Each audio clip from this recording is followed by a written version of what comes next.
السلام علیکم ورحمۃ اللہ وبرکاتہ۔ یہ صرف سلام نہیں ہے، ایمان والوں کی پہچان ہے جس کے ڈھیر سارے فائدے ہیں۔ سب سے پہلے تو السلام علیکم، سلامتی ہو تم پر، ورحمۃ اللہ، اللہ تعالیٰ کی رحمتیں ہوں، وبرکاتہ، اور اس کی برکتیں ہوں۔ اب ہم سوچیں، اللہ تعالیٰ کی سلامتی، رحمت اور برکت جس شخص کو نصیب ہو جائے تو کیا وہ کبھی بھی محتاج رہ سکتا ہے یا اس کے گھروں پر غریبی آ سکتی ہے؟ اسی طریقے سے جواب دینے والے پر بھی، اور جو جتنا سلام کرے گا اس کو اتنی نیکیاں ملے گی۔ السلام علیکم پر 10 نیکی، ورحمۃ اللہ پر 20 نیکی، اور وبرکاتہ پر 30 نیکیاں۔ تو یہ ہوا نا آخرت کا فائدہ۔ اور اس کے بعد سلام کرنا تو سنت ہے لیکن جواب دینا واجب ہے۔ اگر کوئی شخص کسی مجمع میں سلام کرتا ہے اور کسی نے بھی جواب نہیں دیا تو پورا مجمع گنہگار ہوگا۔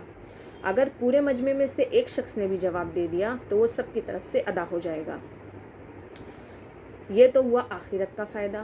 لیکن ہاں، اگر کوئی شخص گھر سے سلام کر کے نکلتا ہے تو اللہ تعالیٰ کا وعدہ ہے اس پر کہ وہ سلامتی کے ساتھ گھر تک جب تک واپس نہیں آ جاتا اللہ تعالیٰ اس کی حفاظت فرمائیں گے۔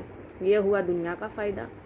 اور بھی ڈھیر سارے ہیں کہ جو شخص سلام کرتا ہے تو اللہ تعالیٰ اس کی عزت لوگوں کی نگاہوں میں بڑھا دیتے ہیں، اور جو شخص سلام کرتا ہے تو اس کے دوست زیادہ اور دشمن کم ہو جاتے ہیں۔ جو شخص سلام کرتا ہے تو سالوں سال کی نفرتیں محبتوں میں بدل جاتی ہیں۔ جو شخص سلام کرتا ہے تو تکبر اس کے دل سے نکل جاتا ہے۔ یاد رہے یہ بات کہ گھمنڈی اور تکبر والا انسان کبھی بھی سامنے سے سلام نہیں کرے گا۔ جو شخص سلام کرتا ہے وہ عاجزی اور انکساری والا ہے۔ صحاباؤں کے دور میں ہر صحابہ چاہتے تھے کہ ہم سلام کی ابتدا کریں، اس لیے کہ جو پہلے سلام کرے گا وہ پہلے جنت میں داخل ہوگا، اور جو شخص سلام کو پھیلائے گا تو وہ سلامتی کے ساتھ جنت میں داخل ہوگا۔ اور ہاں، سلام کرنے کے بھی کئی ادب ہیں جو ضروری اور فرض تو نہیں ہیں لیکن صرف ادب ہیں۔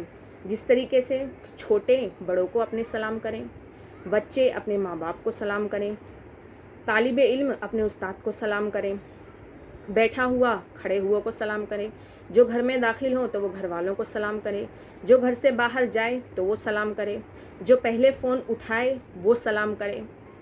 اسی طریقے سے یہ ادباً کے طور پر ہے۔ اگر ہاں کوئی بڑا بھی کر لے اپنے چھوٹوں کو تو کوئی حرج کی بات نہیں ہے۔ ہمارے معاشرے میں جو مشہور ہے کہ ارے بڑے نے سلام کر لیا، ایسا نہیں ہوتا ہے۔ تو یہ کوئی ضروری اور کوئی لازم بات نہیں ہے، بس ادب کے طور پر ہے کہ کیا ہے، چھوٹے اپنے بڑوں کو سلام کر لیا کریں۔ اور ہاں، اگر کوئی کسی کو سلام کہنے کو کہے تو اس میں یہ جواب دینا ہے علیہم وعلیکم السلام۔ ہم کہتے ہیں وعلیکم السلام وعلیکم السلام، تو یہ بالکل بھی غلط ہے۔ اور دوسری بات کہ سب سے پہلے تو ہمیں سلام کرنا ہی نہیں آتا۔ اگر کسی نے کہا السلام علیکم یعنی ہلاک اور برباد ہو جائے تم۔ اور بھی کئی معنی اور بھی کئی مطالب ہیں جو کیا ہے بالکل غلط ہے، بلکہ ہمیں سلام کو صحیح طریقے سے سیکھ کر اسے لوگوں کو کہنا چاہیے تاکہ لوگوں پر سلامتی ہو، نہ کہ وبا۔